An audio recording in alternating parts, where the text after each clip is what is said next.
There is a moment, quiet and unremarkable, that decides the entire direction of a human life.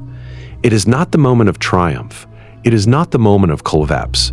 It is the moment when a person, sitting alone with their own thoughts, finally admits that the way they think has been working against them. Most people never reach that moment. They blame circumstances. They blame other people. They blame timing, luck, money, and the world itself. And they keep living inside a mind they never chose, built from fears they never examined, running on habits they never questioned. But some people reach that moment, and when they do, everything changes. Not because their circumstances change first, but because their mind changes first, and the circumstances have no choice but to follow. This is a video about that moment, about the 10 habits that separate a mind that is ruled by chaos from a mind that rules itself.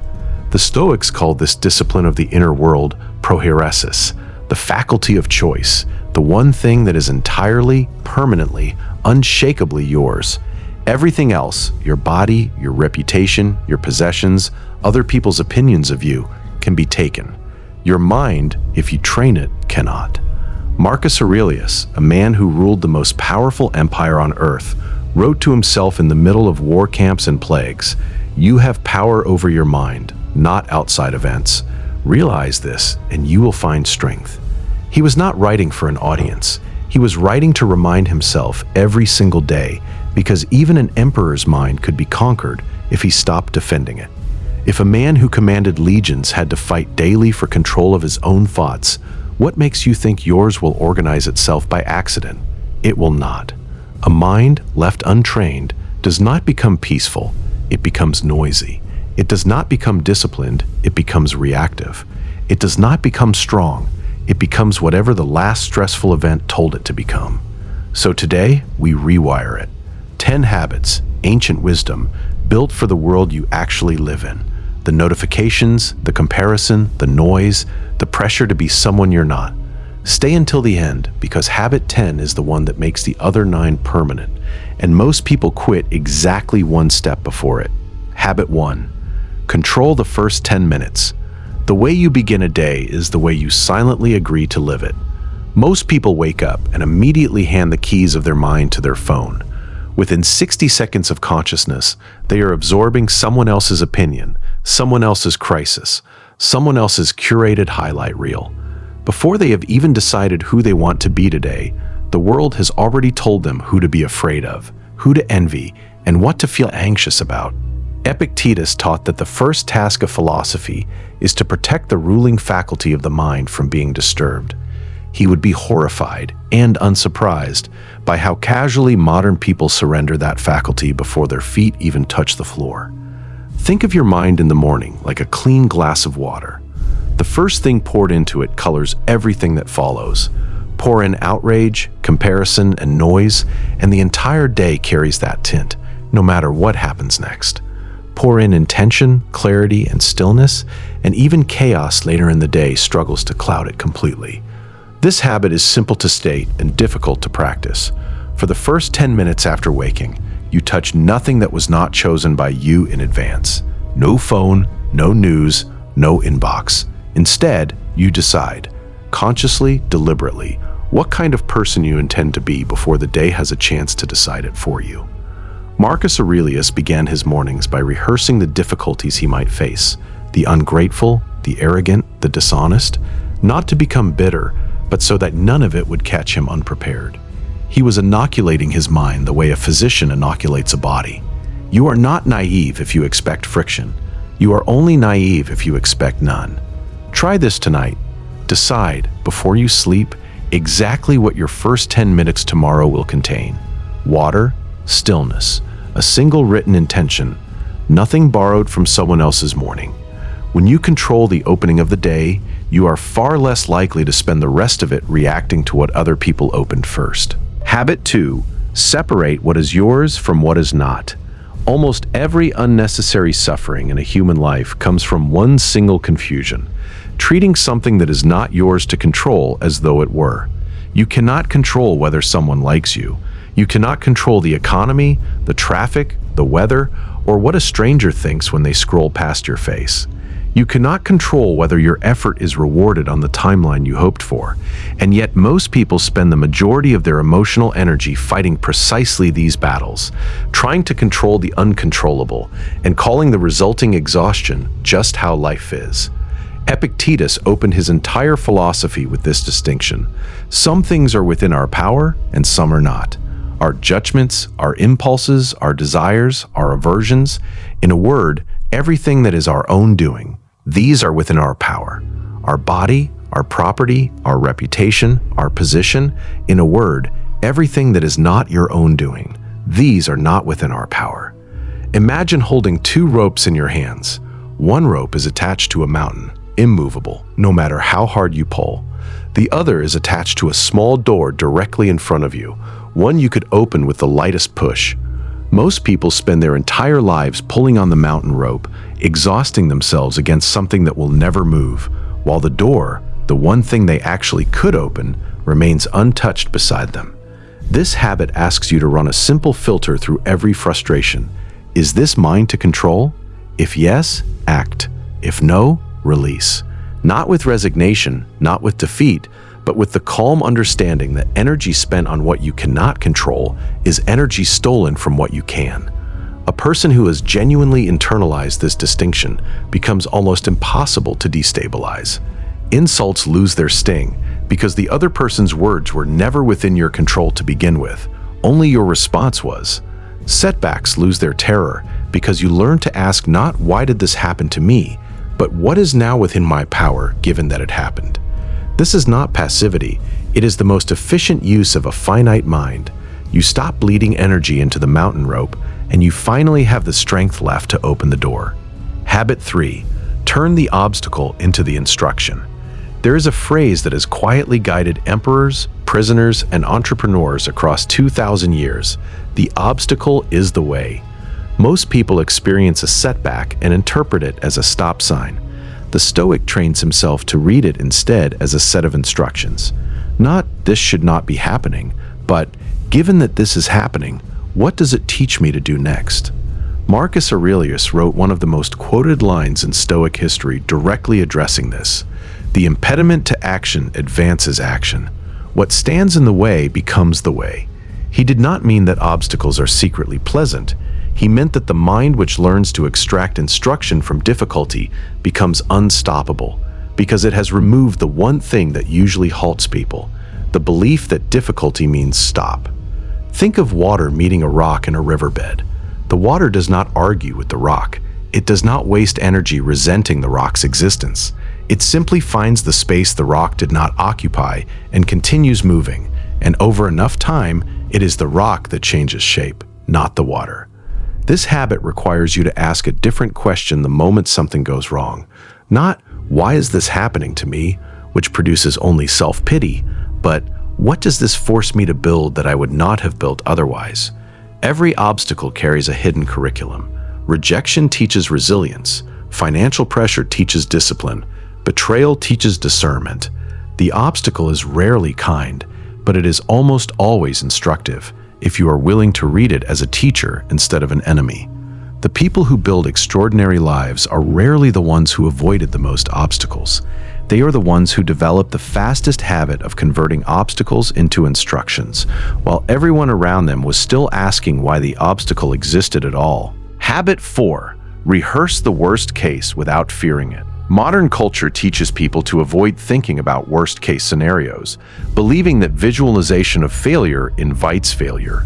The Stoics believed almost the exact opposite and used a specific practice called premeditatio malorum, the premeditation of adversity.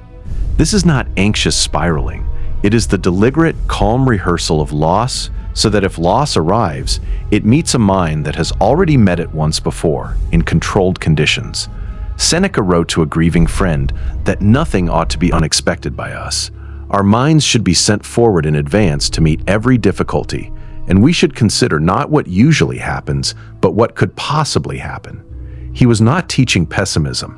He was teaching preparation. the same instinct that makes a pilot rehearse engine failure long before an engine ever fails, not because they expected every flight, but because if it happens, they do not want to be meeting the crisis for the first time in the crisis itself. Picture a soldier who has only ever imagined victory. The first time real danger appears, his mind has nowhere familiar to stand, and panic fills the vacuum. Now picture a soldier who has calmly walked through the worst outcome in his mind beforehand, not to frighten himself, but to remove its power to surprise him. When danger arrives, some part of him has already been there. The shock is smaller, the response is faster. This habit asks you, occasionally and deliberately, to sit with the question, if the thing I fear most actually happened, what would I do the next morning? Not to dwell there, but to visit long enough to prove to yourself that you would, in fact, survive it, adapt to it, and continue. Most fear is not fear of the event itself, it is fear of being unprepared for the event. Remove the unpreparedness, and much of the fear quietly leaves with it. Habit 5. Judge actions, not outcomes. One of the most liberating shifts a mind can make is releasing its grip on outcomes and placing its full attention on actions instead. You do not fully control whether the interview goes well, whether the relationship lasts, whether the business succeeds on your timeline. You do control whether you prepared honestly, whether you showed up with integrity, whether you gave the effort that was actually yours to give. The Stoics called this the difference between the target and the aim. An archer aims with full skill and intention, but a gust of wind, invisible and uncontrollable, can still move the arrow off course. The archer who judges himself only by whether the arrow struck the bullseye will torture himself over forces he never commanded. The archer who judges himself by the quality of his aim retains his composure no matter what the wind decided to do. This does not mean outcomes do not matter. It means your peace cannot be rented out to something that was never fully yours to control. You can want the outcome. You can work relentlessly toward the outcome.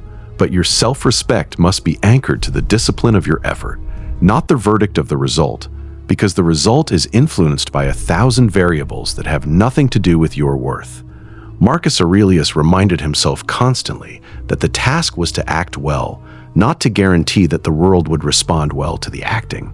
This single reframe protects a person from two of the most common destroyers of a healthy mind: the arrogance of assuming success proves superiority, and the despair of assuming failure proves worthlessness. Neither is true. Only the quality of the action was ever truly yours. Habit 6. Speak to yourself the way you would defend a friend. The single most repeated conversation in your entire life is the one you have with yourself, and most people would never allow a friend to speak to them the way they speak to themselves in private. You miss one opportunity and call yourself worthless. You make one mistake and rehearse it for weeks. You compare your unfinished chapter to someone else's finished one and quietly conclude you are behind, broken, or not enough. If a friend spoke to you this way, you would eventually stop calling them a friend. Yet this voice runs unchallenged inside most people's heads for an entire lifetime, shaping decisions, confidence, and identity without ever being cross-examined. The Stoics did not believe in blind positivity, but they insisted fiercely on accurate judgment, and cruelty toward yourself is rarely accurate. It is exaggeration dressed as honesty. Marcus Aurelius wrote that very little is needed to make a happy life, and that it is all within, in the way one thinks. If your thinking about yourself is distorted, your entire experience of your own life becomes distorted along with it, regardless of your actual circumstances. This habit asks you to install a simple internal test. Would I say this sentence to someone I love in this exact tone, using this exact evidence? If not, the sentence does not get to run unchallenged in your own head either. This is not about softness, it is about precision.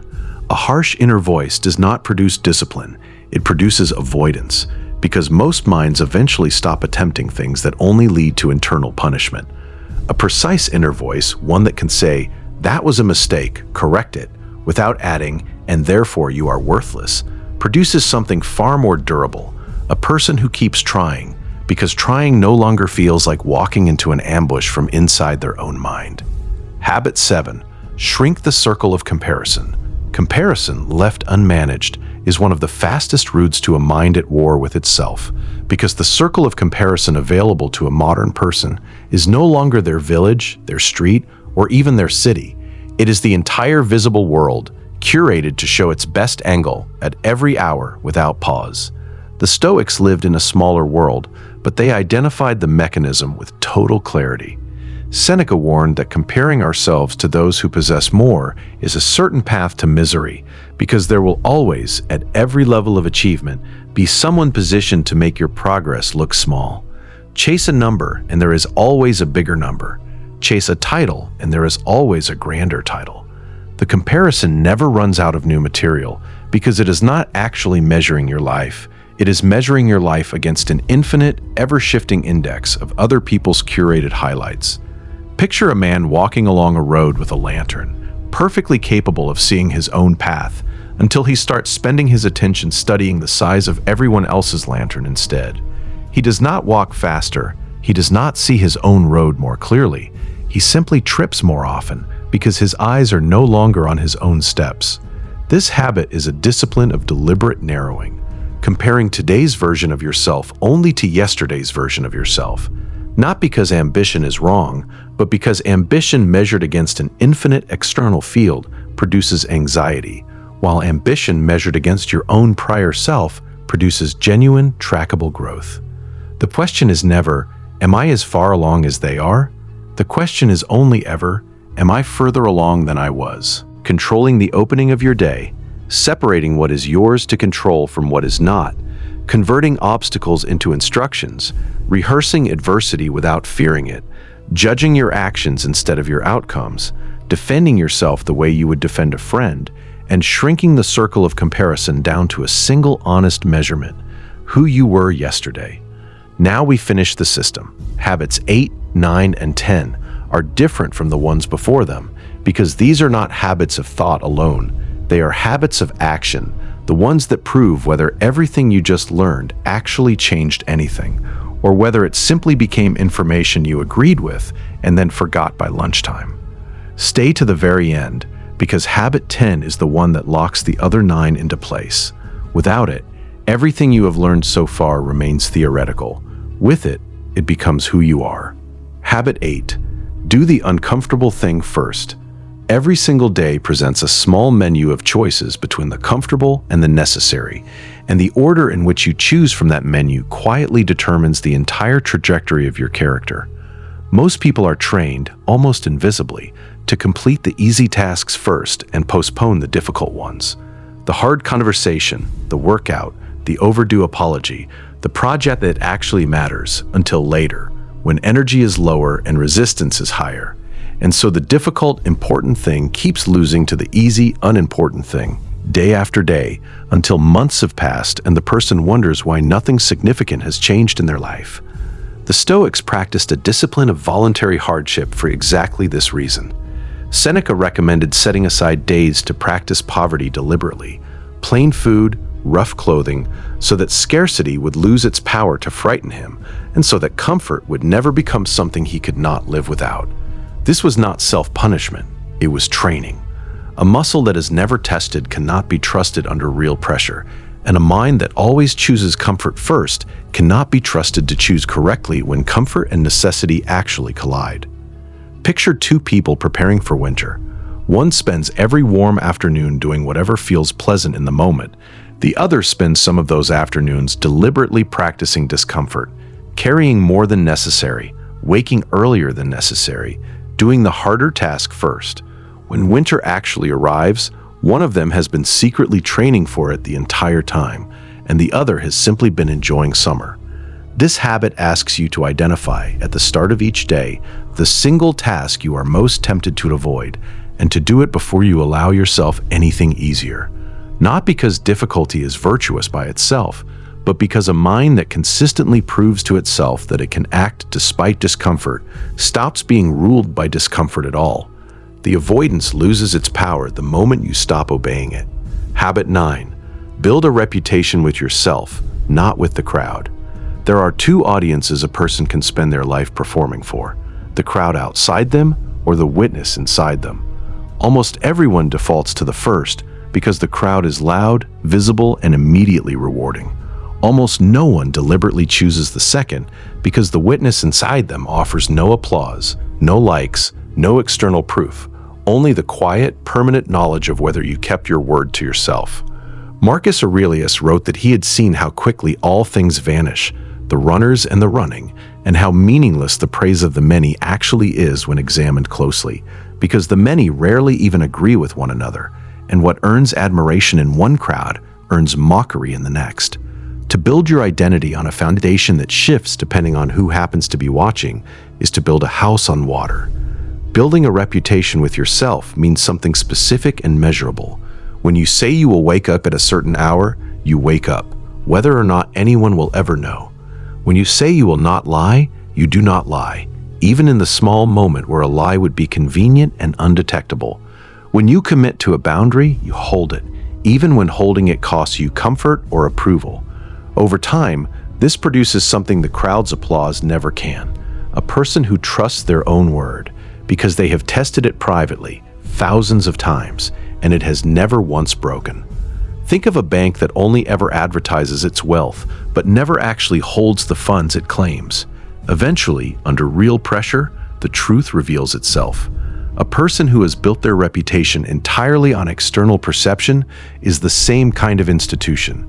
Impressive from the outside, hollow at the exact moment real pressure requires substance. A person who has built their reputation with themselves first has already stress-tested their own integrity in private, long before anyone outside was ever watching.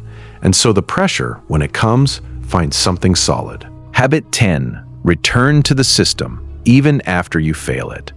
This is the habit that makes the previous 9 permanent, and it is the one almost everyone quietly abandons, because it requires accepting a truth most people resist. You will not do any of this perfectly, and that was never actually the requirement. The ancient Stoics were not describing a finished state of enlightenment that a person achieves once and keeps forever. They were describing a discipline, something practiced daily, broken regularly, and returned to without collapsing into self-punishment over the breaking. Epictetus himself warned his students against exactly this trap, expecting perfection and then abandoning the entire philosophy the first time they fell short of it, as though one failure erased every previous success. Picture someone learning to walk a tightrope.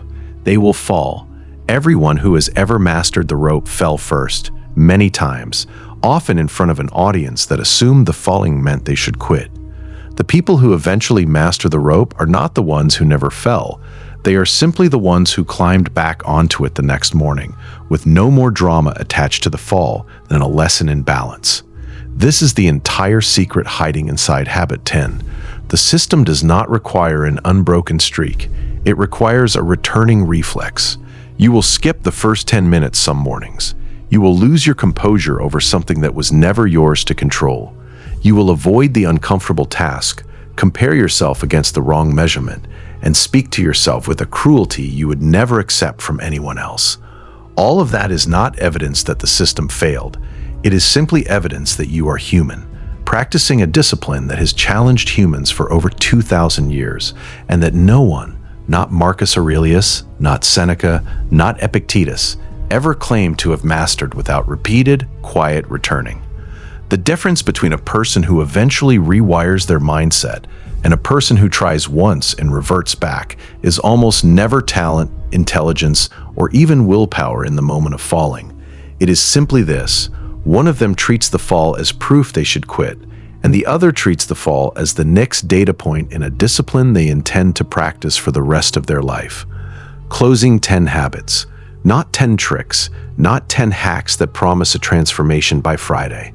A system, ancient, tested across centuries of very different lives, and still standing because it was never built on circumstance.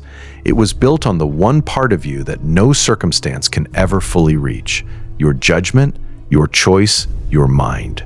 You do not need to install all 10 today. You need to choose one, the one that stung the most while you were watching this, and practice it tomorrow morning imperfectly, and then again the day after that. Rewiring a mindset was never a single decision. It is a returning reflex, Repeat it until it quietly becomes who you simply are. If this system spoke to something you have been carrying, subscribe to Stoic System, because this is only the beginning of what we are building here. A mind that stands, regardless of what the world decides to send its way.